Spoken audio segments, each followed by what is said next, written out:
Ya langkah awal kan ada 12 peristiwa. Ini adalah langkah awal dimulai dari Aceh, dari PD. Karena di sini memang ada berapa 3 peristiwa. Di PD, di Rumah Gedong, di Simpang KKA, dan di Jambu Kepok. Jadi setelah itu akan terus. Ini langkah awal, ini sekali lagi baru langkah awal. Ya nanti bisa diperpanjangkan tahun depan, bisa kalau belum selesai. Syukur nanti Desember itu sudah selesai.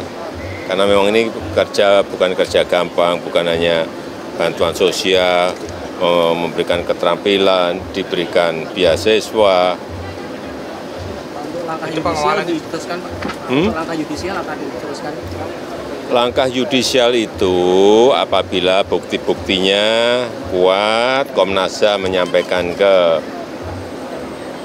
Kejaksaan Agung, kemudian juga ada persetujuan dari DPR, berarti bisa berjalan.